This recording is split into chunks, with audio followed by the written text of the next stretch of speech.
Senhor, queridos, pastora Sinara da Igreja Pentecostal Tempo de Orar, glória a Deus.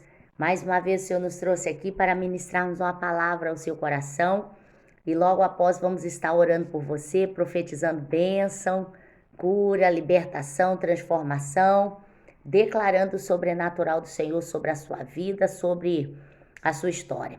Eu quero profetizar no nome de Jesus, aleluia, que tem providência chegando aí da parte do Senhor sobre você, sobre a sua casa, sobre tudo que te diz respeito. O Senhor, Ele vai intervir aí ao seu favor e Ele vai ministrar vitória. O Senhor vai ministrar milagres sobre você. Eu não sei o que tem tentado fazer você parar. Eu não sei o que tem tentado tirar a sua paz. Mas eu quero profetizar no nome de Jesus, aleluia, que vai haver um sobrenatural do Senhor aí sobre você. Amém? Evangelho de Marcos, capítulo 4, versículo 35, uma passagem muito conhecida, que diz assim: Jesus acalma a tempestade. Naquele dia, ao anoitecer, disse ele a seus discípulos: vamos para o outro lado. É muito forte, queridos. E aqui no versículo 40, então perguntou aos seus discípulos: por que vocês estão com tanto medo? Vocês ainda não têm fé? Ou vocês ainda não aprenderam a ter fé? Em algumas traduções. Essa passagem aqui é uma passagem muito maravilhosa. Eu aprendo muito aqui, porque primeiro, nesse versículo 35, quando o Senhor ele chega diante aqui dos seus discípulos, a gente vê que foi durante a noite, né, ao anoitecer. Isso aqui é um detalhe muito importante, porque à noite a gente lembra do quê? Escuro, né? Não tem claridade. À noite vem aí a escuridão. Não existia naquela época, né, iluminação elétrica. Então a gente vê que estava escuro. Aumenta o grau de dificuldade, né, para as pessoas executarem os seus afazeres durante a noite. Então ele chega e ele diz para os discípulos: vamos para o outro lado. Em momento algum, nós vemos aqui dúvida na fala de Jesus. O Senhor, ele não chega perto dos discípulos e fala assim: vamos tentar atravessar? Vamos ver se a gente consegue atravessar? Mas aqui ele afirma, tem o imperativo aqui, a ordem era chegar do outro lado. Eu vim aqui da parte do Senhor para dizer para você que muitas vezes tem olhado as circunstâncias adversas, que muitas vezes tem apresentado aí na sua vida e você fica tentando tirar conclusões. Será que eu vou conseguir atravessar por isso? Será que eu vou conseguir chegar do outro lado? Será que há possibilidade de nós atravessar por essa situação? Se o Senhor falou, vamos para o outro lado, é porque a ordem é para chegar do outro lado. Não importa o que vai acontecer durante essa travessia. Se o Senhor falou que você vai chegar do outro lado, então confia na palavra dele. Eu não sei quais são os meios que ele vai utilizar para trazer aí a vitória na sua vida, na sua história, enviar provisão aí para você, mas o nosso Deus, aleluia, alabassuri me cantarabassai, me trouxe aqui hoje para te dizer que ele é perito em resolver causas impossíveis. A especialidade dele é impossível, queridos. Ele é perito em resolver causas que aos nossos olhos não tem mais jeito. E ele diz para eles: vamos para o outro lado. Aí, queridos, eles deixam a multidão e adentram no barco. E Jesus também vai. O Senhor vai também com eles. E o Senhor, claro, já sabia o que ia acontecer durante aquela travessia. A palavra do Senhor diz aqui, no versículo 37, que de repente se levanta um forte. Não era fraco, não era médio, não, é um forte vendaval. Quem sabe você já está se associando aí com o que eu estou falando. Você também está atravessando, está enfrentando fortes ventos, grandes dificuldades nas diversas áreas da sua vida. Mas o Senhor, de Calabassuri me cantarabassai, fala para você hoje, aquieta o seu coração. De repente se levanta um forte vendaval, as ondas se lançavam sobre o barco, de forma que este barquinho foi se enchendo de água. O desespero foi adentrando no coração daqueles discípulos, que na sua grande maioria eram pescadores. A maioria dos discípulos, né, tinha algumas exceções, mas a maioria eram pescadores. Por que eu estou falando isso? Pescador provavelmente deve saber nadar muito bem. Por que esses homens estão aqui totalmente agora desesperados por conta dessa tempestade? Primeiro, estava escuro. Eles não estavam tendo uma visão clara do que estava acontecendo. Nós não estamos falando que eles estavam numa piscina. Nós não estamos falando que eles estavam num riacho. Eles estavam no meio de um mar. Ou seja, a profundidade era muito grande. Correnteza muito forte. Por mais que eles soubessem nadar, eles estavam com muito medo, porque eles não estavam enxergando bem. Eles não sabiam o que fazer. O medo deles era que aquele barco afundasse e eles todos iriam morrer afogados. Tempestade, o que lembra a tempestade? Relâmpagos. Água é condutora de energia. Então, não precisa, muita coisa para a gente imaginar o temor que eles estavam atravessando. De repente, no meio dessa confusão toda, desse cenário tão desesperador, alguém se lembra: Jesus está nesse barco também. Porque na altura do campeonato eles já tinham até esquecido.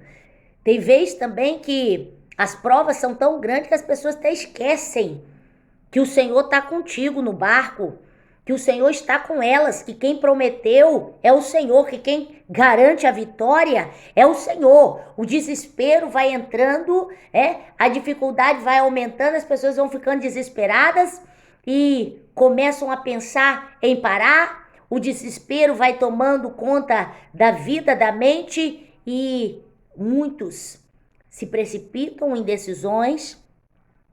Alguém se lembra: Jesus está aqui. Aí sabe o que eles fazem? Eles correm para lá. Quando eles chegam, Jesus está na popa. Está na popa daquele barco ali, descansando com a cabeça sobre um travesseiro. Está escrito aqui, versículo 38, Jesus estava na popa dormindo com a cabeça sobre um travesseiro. Quando a pessoa vai dormir, é correto falar que a pessoa está indo descansar, porque de fato está indo mesmo descansar.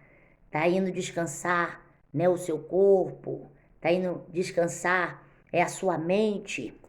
E os discípulos chegam aqui totalmente desesperados e eles gritam: Mestre! Eles despertam o Senhor: Mestre!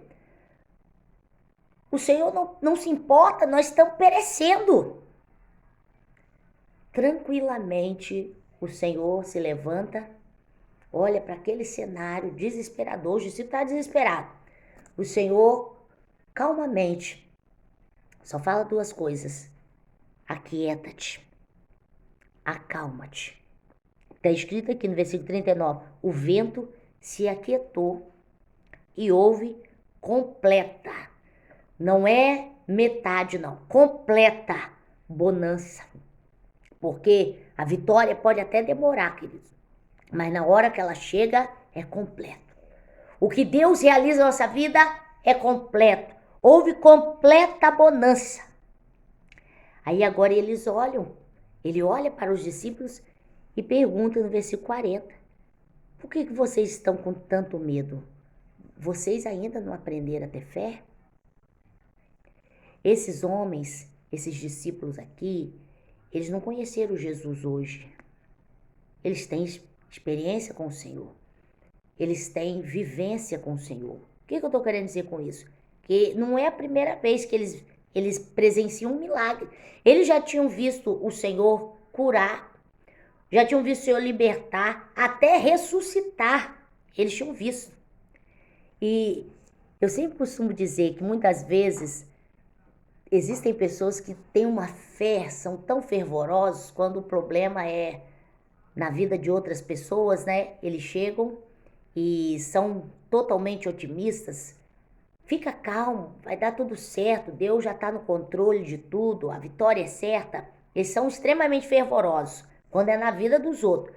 Na hora que o problema é com eles, a fé desaparece. É o mesmo caso aqui. Os discípulos tinham presenciado grandes milagres, mas agora eles estão desesperados porque o barco que eles estavam foi açoitado por uma tempestade, por um vento. É por isso que o Senhor está perguntando, por que vocês, esse vocês aqui é proposital. Logo vocês me conheceram ontem, vocês estão acostumados a viver em milagres, mas era na vida de outros. Agora eram eles que estavam passando pelo vento. Aí o Senhor perguntou, vocês ainda não aprenderam a ter fé? Versículo 41, eles estavam apavorados, ficaram apavorados, começaram a perguntar uns aos outros, quem é este que até o vento e o mar lhe obedece? É o Jesus que nós servimos, é o Senhor da nossa história, é o amado da nossa alma. Aleluia! Eu quero concluir dizendo, aquele barco não iria afundar. Sabe por quê? Porque Jesus estava nele. A minha pergunta para você hoje é, Jesus está no barco da sua vida? Pastora Sinara, sim, ele está. Então aquieta o seu coração. Esse barco não afunda, essa tempestade pode estar forte, o vento pode estar soprando forte, mas vai cessar, vai aquietar e o Senhor já te deu vitória. A ordem é para você chegar do outro lado.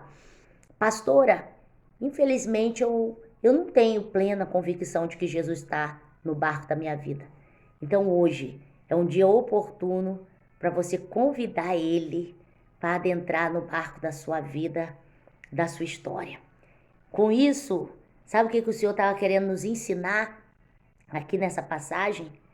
Que durante as tempestades que nos sobrevêm, não adianta você, eu, nós queremos nos desesperar, nos descabelar. Isso aí não vai ajudar em nada, só piora. Diante das dificuldades da tempestade, aprenda a descansar. Aprenda a descansar. A ordem é chegar do outro lado. Eu não sei qual providência Deus vai entrar na sua vida, mas o Senhor me trouxe aqui para dizer que Ele vai. E você vai chegar do outro lado e vai cantar o hino da vitória. Amém? Amado Deus e eterno Pai, graças nós te damos por essa oportunidade de estarmos aqui louvando, glorificando e bendizendo, Senhor, ao teu santo nome. Pai, o que seria de nós se não fosse o Senhor, meu Deus? Pai, que a sua misericórdia esteja sempre, Senhor, sobre a nossa vida, Pai.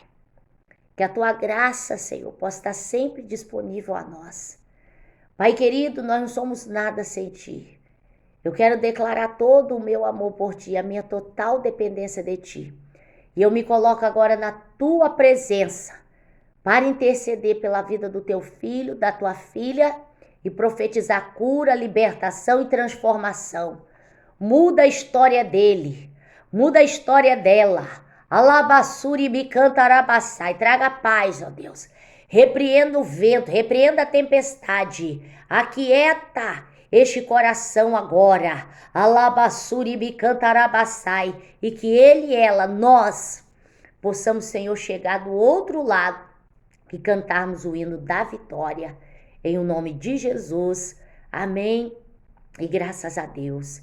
Que a graça de nosso Senhor Jesus Cristo, o amor de Deus Pai, as doces consolações do Espírito Santo, seja manifesto sobre você, a sua família, desde agora como para todos sempre. Amém. Deus abençoe a todos. Fiquem todos na paz do Senhor.